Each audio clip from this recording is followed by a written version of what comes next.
Hi everybody, Peter Katz here, and this is a video that I've been meaning to make for a long time now about how to get great audio and in some ways great video over live streams. I've had so many people reaching out to me asking how I do it, and so I've been doing as many like one-on-one calls, trying to help people out, trying to help out my friends, and I literally just can't keep up. So I wanted to create one sort of master resource that I can put out there that can be helpful for everybody. I have no motivation other than I just want to elevate the game for all of us artists. You know, we're in a really difficult position right now, not being able to play shows in the normal way.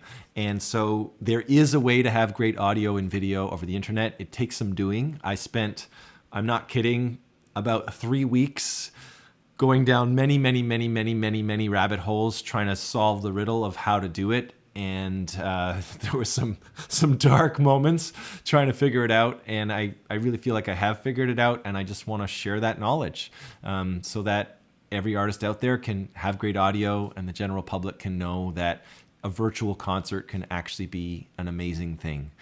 Since I've figured this all out, I've been just having these awesome virtual concerts. I can show you a couple of clips. Maybe we'll cut to those right now. You know I like it when I forget it, how good that it used to get. We were the dance floor team with our big dreams as soon as our eyes met. And if you teach me, I will learn it. Give me something I can work with, and I'll work without a moment of delay. I'll come take a look at you. Oh, oh, oh, oh!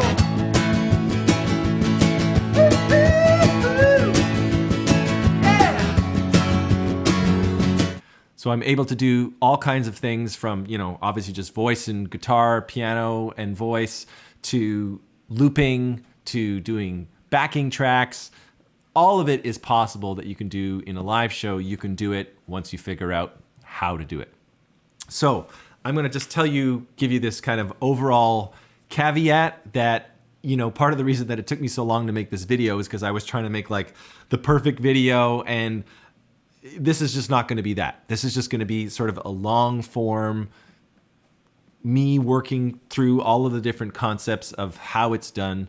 And it's going to be kind of like the calls I've done with my friends where I'm just walking you through it, but I'm recording it and hopefully it'll be a resource for you. So if you're patient, you'll be able to get all the information that I think that you're looking for.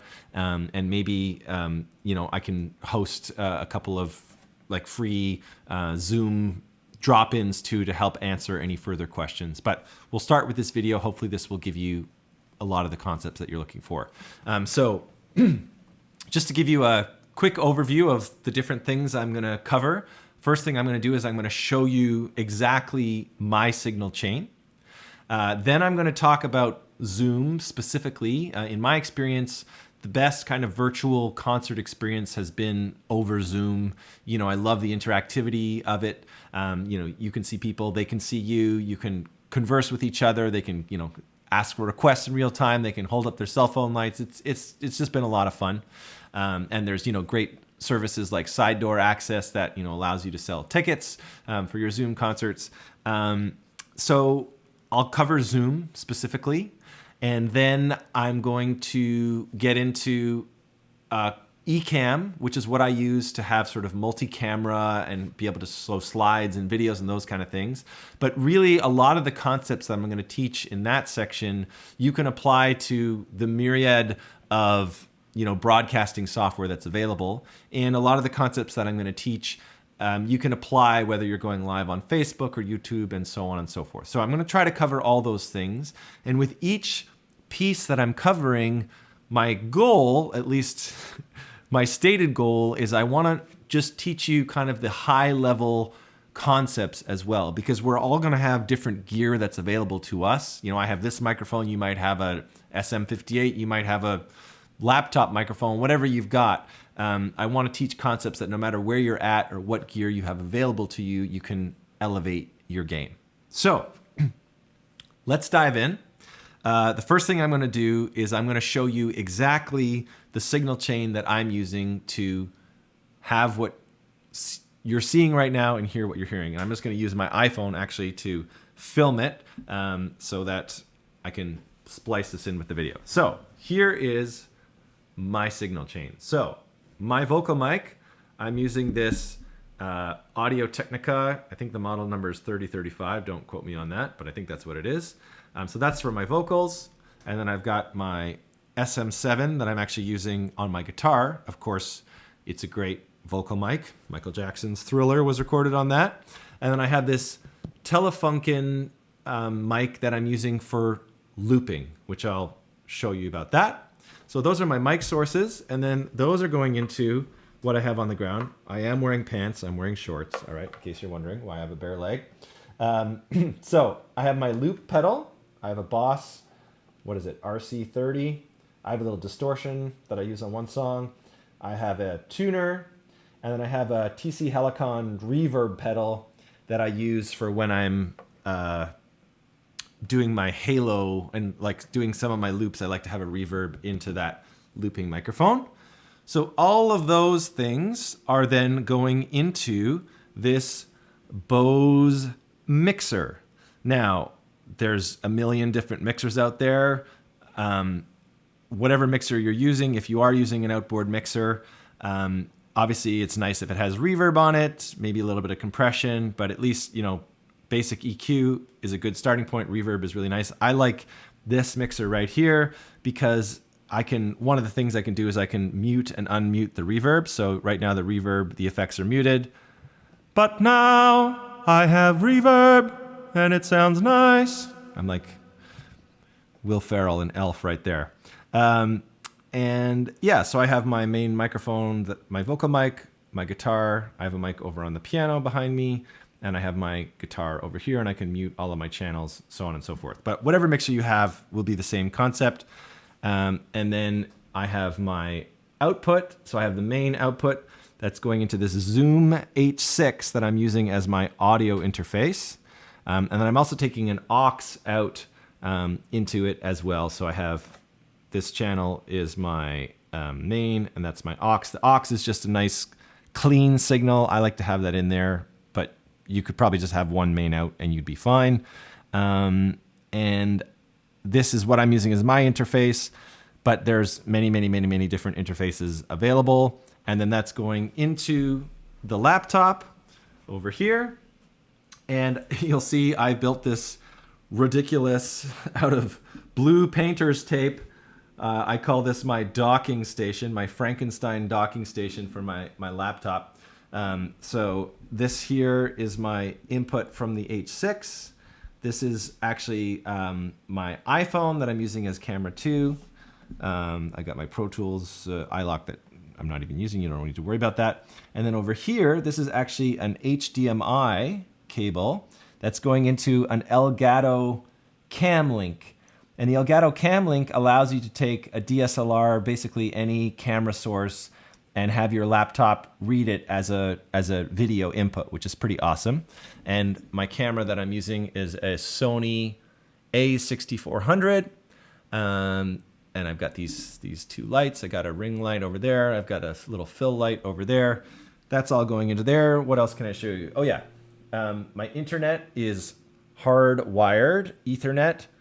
Super, super, super highly, highly recommended. Not an expensive thing to do, but super helpful as far as reliability goes. And that's all going into my computer. I happen to use the software called ECAMM, which I'll explain to you, which is then sending to Zoom, which is where you're getting this broadcast from. And that's my signal chain. So that's my signal chain to begin with. And now we're going to talk about Zoom specifically, okay?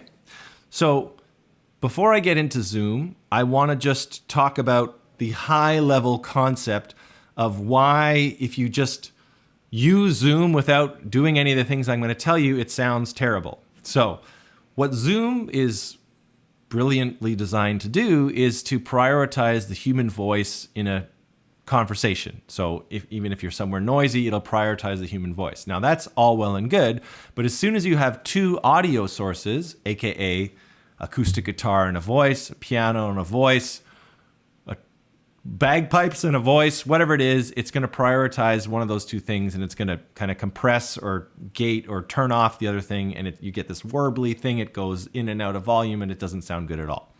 So concept number one is you need to tell Zoom, don't do anything. I'm going to tell you what to do, okay? So you have to disable a whole bunch of native things in Zoom in order for that to happen. And I'm going to show you what that looks like. So I'm going to share my screen right here. So screen sharing, and we're going to go over to Zoom's preferences, okay? So these are the settings for Zoom, and I'm in the audio tab. And you want to go first and foremost down to advanced, okay? Now on yours, this box is probably not ticked. So you want to check that box that says show in meeting option to enable original sound. I'll explain to you what that means. Yours probably says auto here. It probably says auto for all these. So you want to disable suppressing background noise. You want to disable intermittent background noise suppression, and you want to leave this. You can't disable, so you just have to set that to auto, and Bob's your uncle. Last thing you want to do is over here, this is probably checked on yours to automatically adjust microphone volume. You don't want that if you're using any kind of audio interface. So uncheck that. I set mine at 100%, and then I control the volume of what I'm doing through my audio interface. One more thing is you see over here, enable stereo. You won't see that option unless you go very deep into the online settings of Zoom. I'll post a link as to where to find that. I enable stereo because I do some backing tracks, and I want those backing tracks to be stereo or a stereo reverb or whatever it is. It's not like a major thing, but something helpful to know that you can send a stereo signal from Zoom if you want. Now, even if you don't have an audio interface and you're singing right into your laptop speaker, I'm going to stop sharing for a second here. We're going to go back into Zoom. Even if you're just doing that, like the absolute bare bones audio, this original sound feature is already going to make a difference. Now, I'm going to film myself here because you can't actually... So this thing you see right here, okay, that will now be there because of those settings that I showed you to change. Now I want to just tell you what this concept means, okay? So turn off original sound or turn on original sound. What you want is you want to turn on original sound, which will therefore show the words turn off original sound because original sound is on, right? Now, what is original sound? It's very simple. Original sound is just listening to whatever audio is happening in the laptop that you're telling it to happen, okay? So if that's your laptop microphone, that's your laptop microphone. If that's your audio interface, that's your audio interface. Now, if you don't have original sound on, which is what Zoom sort of naturally does, then it's doing all of its business to adjust your sound, which is what you don't want. So you want to have original sound, which is telling Zoom, hey Zoom, listen to the sound that I'm sending you. Don't do anything to it other than what I tell you to do, right? You got to be a little bit bossy with Zoom. So I'm going to go back to screen sharing here. And I'm going to show you what I'm telling Zoom to listen to. Okay, share. So in this instance, okay, I'm actually telling it to listen to virtual mic, which is a thing that I created using a thing called Loopback, which I'm going to get into, because I'm using this thing called ECAMM, which I'm also going to get into. But let's just say that you're not using a separate video interfacing thing for multiple cameras and being able to have videos and those kind of things. Let's say you want to have audio and a camera. That's it. So in that instance, my audio interface would be just the H6. So I would just set this to H6. I would change my video to whatever video source I want to use. In this instance, again, I'm using ECAMM, which I'll get into. But let's say I was just using my FaceTime HD camera, okay, which, all right, doesn't look as great. But I would be like, okay, this is the camera I want to use. And the audio I want to use is my audio interface. And all of a sudden, just that alone is going to give you much, much, much, much, much better audio. Other thing here that you might have noticed is the speaker. That's how you're monitoring things. So I'm monitoring things, again, back on the H6. So I'm hearing things. So for example, when I'm in a Zoom conversation, I'll be able to hear the audience speaking back to me in my in-ears that I have right now in my headphones. So that's the overview of Zoom. And now the next thing I'm going to show you is this thing called Loopback. Okay? So I'm going to start by sharing my screen. And Loopback is this really great piece of software. I'll tell you right out of the gate, it's cost $100. I have no affiliation with them, but it's been a really, really helpful piece of software that I use all the time now. And the basic concept of Loopback is it allows you to create these things called a virtual device. Now, what is a virtual device? A virtual device is basically an audio device that any other application can go and read. Okay? So this so I made this little thing here called Testy Westy, just an example. Okay? So this is an audio device that I created. So I created one source as the H6, which is the microphone that I'm talking into. And then iTunes over here is another source. And then you just tie these little wires and it creates a stereo output channel over here. So, so here's my voice that's talking right now. And then if I had something playing in iTunes, like Paper Thin, right? Then you would see that it was metering right here. And those two things were being summed to the output channel. And you would be hearing those had I selected Testy Westy as the audio source. What the virtual microphone input is, might as well just cover that right now, is, again, I've just called it virtual mic. You can call it potato if you wanted. But this source is this thing called pass-through. And what pass-through is, it says right here, the pass-through source enables other applications to send audio directly into this virtual device. So what am I sending into this virtual device? Well, going into ECAMM, which I'm going to sort of show you ECAMM in a more in-depth way. But my audio is coming into ECAMM, into my H6. All right, so that's this thing that you're seeing right here.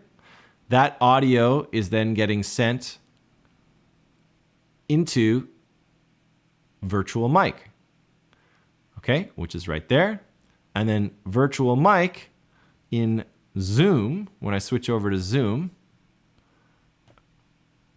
is, as you've already seen, is reading virtual mic as the audio input source. So the signal chain, again, sorry if I'm being redundant here, it's coming out of my H6, it's going into ECAMM. ECAMM is then sending it out into virtual mic, which is this loopback feature right over here. It's creating this audio output called virtual mic, which is then being read by Zoom. Anyway, hopefully that made some sense. There's some great articles that ECAMM has put out and Loopback has put out that I've read all of them as to how I figured out how to do this. I'll share as many of those articles as possible. But Loopback is a super, super, super helpful piece of software. So I'm going to stop screen sharing. I'm just going to double check that we have the right input on Zoom. Virtual mic, perfect. Now, I might as well just cover this while I'm here as to why, you may ask, why am I going, I guess I need to screen share again. Why am I going into Zoom from this virtual mic instead of just going directly into Zoom through the H6, which I could do. All right, I'll just show you that for a second. So if I go right into the H6, then here's what happens. There's going to be a slight latency between my voice and the camera. Okay, now you can't see it because I'm screen sharing. Okay, I'm going to stop that by going back to virtual mic. Okay, now here's the concept that I want to explain as to how that problem is not happening when you're seeing me speak and hearing me at the same time. This was like 3 days of me banging my head against the wall before I figured it out. So Zoom, okay, is pulling an audio source and it's pulling a video source. you want those audio and video sources to arrive at the exact same time. Otherwise, you have that slight latency thing. So I'm sending video into Zoom through this ECAMM software that I'm going to show you. If I was just reading the video input source like directly into Zoom, and I was just using my H6 directly into Zoom, it would be no problem. They would arrive at the same time. But because I'm getting video from ECAMM, I also have to get audio from ECAMM so that they both get sent to Zoom at the exact same time. So therefore, that's where Loopback comes in, because that allows me to tell Zoom to read the audio from that virtual device that ECAMM is sending audio to, and then ECAMM is also sending video to Zoom, and they're arriving at the same time. Hopefully that made some kind of sense. I'm going to go more deeply into ECAMM right now, and hopefully I'll help flesh that out a little bit. But main concept is you need your audio and video arriving at the same time. Otherwise, you're going to have weird delays happening, which is no good. Okay, so let's get into ECAMM. All right, I'm going to share my screen yet again, and we're going to go into ECAMM. Now, I'm not going to go into like crazy in-depth tutorial on ECAMM right now because they have amazing, super simple, short, way more expertly edited videos on how to use ECAMM than what I could possibly show you right now. But the overall concept for ECAMM, which again could apply to other similar pieces of software, whether that's Switcher or there's all kinds of ones that live natively online. There's all kinds of different ways to kind of produce your video. But it's all going to be a similar kind of concept. The similar kind of concept is you're going to have essentially, or OBS or whatever you might be using. You're going to have your scenes, okay, which are, in this instance, I have different camera sources, okay? So one of my cameras is the Sony. I have this app over here that turns my cell phone into camera 2. So you can see I have camera 1, which is the Sony. Camera 2 is the iPhone, which obviously it's not in focus right now, but that's camera 2. You could also, you could change your camera source to the beautiful built-in camera, which is not so beautiful. It allows me to do things like I can have guests over Skype. I can do this where I can have, like an intro card. When I had your back for you, it's when you had my back for me. And you know that it felt so sweet. The way we used slides, so on and so forth. So it allows you to kind of produce more of like a TV show type broadcast, and the multiple camera things is helpful. So when I go play a song at the piano, I don't have to fumble with all the gear. There's a camera pointed at the piano, and I just go play the piano. So anyways, ECAMM also allows you to do things like you can add overlays. You can move them around, make them bigger, blah blah blah. You can do all kinds of that kind of stuff. It allows you to you can zoom in and out on your angles. You can change brightness, temperature, all these kind of things. Even allows you to use LUTs, which are these like kind of lighting presets. So I have one on right now. You can see it sort of makes things look a little sweeter. And you can mirror your picture, all kinds of things that you can do. And again, they have amazing resources available, so not necessary for me to go totally deep with you here on ECAMM. The main thing, though, is to just show you again how the signal chain is working. So as you can see from the metering right over here, my audio is coming in from the H6. Okay, everything else I have muted. And then the audio and video are going out through this virtual camera and audio monitoring. Now, I will say, in order to have the virtual camera, you need to pay for ECAMM. I think it's like $20, $25 a month. It's cheaper if you buy it for the whole year. I just bought it for the whole year. Again, I'm not trying to sell you on anything. You do what works for you, but it's been super duper helpful for me.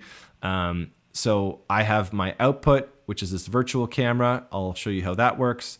And then again, the audio output, which I've already showed you several times, is going to this thing called virtual mic that I created in Loopback. Okay. And then, so anything that I'm doing here on my screen, okay, is going to show up in Zoom, in my settings in Zoom. So I go to my preferences, and again, it's getting audio from the virtual mic, it's getting video from ECAMM virtual cam, and Bob's your uncle. That's how I'm getting this video and this audio into Zoom. Now, what else do people ask me about? Oh, people ask me about, so this, all of this that I'm showing you right now here in ECAMM, you can also send this to Facebook. You can send this to YouTube. So it's going to still have that great audio and great video. Unfortunately, Instagram Live doesn't allow you to do anything other than like talking to your phone. Hopefully someday they'll allow this, but that's why people ask me, you know, mostly I go live on Facebook and YouTube so that I can have great audio and video. But, you know, you could send this basically anywhere, like all the different online, you know, conferencing platforms. So like I do keynotes sometimes, and sometimes people are using Zoom, sometimes they're using GoToMeeting, sometimes they're using whatever it is. Once you have this kind of thing running, you just tell that software, okay, this is your video that I want you to pull from, and this is your audio that I want you to pull from. And as I've said already now a couple times, as long as they're arriving at the same time, you'll have great audio, video in sync. It's going to be awesome. Some people have asked me, how do I go live on YouTube and Facebook at the same time? That was like many days of trial and error. I went live on YouTube by mistake way too many times. I think a lot of people unsubscribed because of that. But what I do is I have ECAMM send to Restream, and then Restream then sends to as many places as I want it to. Now, you can actually natively in ECAMM, you can send to multiple sources. Like you could send to Facebook and YouTube at the same time. However, that's like using double your bandwidth. So it's sending the same thing twice. So unless you have like really great internet, my suggestion would be to just send one output to Restream and then have it multiply it. It's just going to be likely more reliable. Yeah, so that's kind of the overview of ECAMM. I'm going to flip back into Zoom now. And I want to just kind of tell you finally about this kind of checklist that I've come up with that I kind of go through almost like a pilot goes through before a plane is taking off, because there's a lot of things that you need to kind of think about in order to go live successfully, because there's a lot of things that can go wrong. And I've had all of those things go wrong. Thankfully, none of them really happened in crucial moments. They all happened, you know, when I was checking things. I think I already mentioned this in this video, but I do a lot of sound checking before I go live. I record myself in Zoom, and that's a really important thing. But, you know, for example, I was doing a broadcast on YouTube and Facebook at the exact same time, and I was using ECAMM. And there was this commenting feature where it aggregates the comments from YouTube and Facebook, and it pulls them into ECAMM so that I can then like pull them up on the screen. What I didn't realize is that every time somebody makes a comment, it goes bloop. You can, of course, disable that, but I hadn't disabled it because I didn't know it was going to make that noise. So for the entire 45-minute broadcast, I heard like bloop, bloop, bloop in my ears every time somebody made a comment. I think there was like 638 comments on YouTube alone. It was a hilarious experience that nobody knew was happening except for me listening to bloop, bloop, bloop, bloop, bloop in my head. So I literally just came up with this checklist of things to do before I go live. Everything from like turning do not disturb on my laptop. You know, when you're using your camera as your iPhone or whatever phone you have as a second camera, like disabling manually all of the notifications. Obviously, power, like I have all these sort of extended hubs, and I once had my power plugged in, like not directly into the laptop. And about an hour before a broadcast, the laptop died because it wasn't getting enough juice. Even though it was plugged in, it was draining. Anyways, there's all kinds of things to remember. I've come up with this checklist that I'll share with you that'll hopefully be helpful to you. I'll just go through it rather than trying to remember it all right now. Hopefully this video has been helpful to you. If you have questions, put them in the comments below. I am trying to do my best to get to them. But I'm also, in the middle of putting out a lot of music and all these kind of things. So hopefully also the community, you can help each other, and also know that there's a lot of resources available out there. All of this knowledge that I've shared with you, I didn't know any of this, a month ago, 6 weeks ago. I just read all of these different things, aggregated all this knowledge, and hopefully put it together in a way that can be of some use to you. But if I missed something, you can find it. And hopefully, again, I'll put together all of the links possible. I don't have an ambition of being, a guy that makes tutorial videos. I just wanted to make this one to sort of help you out.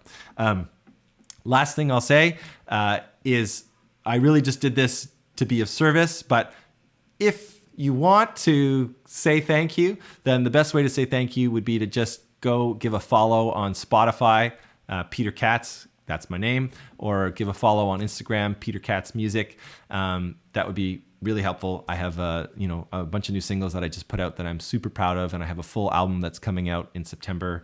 I've worked hard on it for a long time and crazy proud of it, and would love to share it with you. So that's it. Not necessary, but just thought I'd put that in there. And that's it. Good luck, everybody.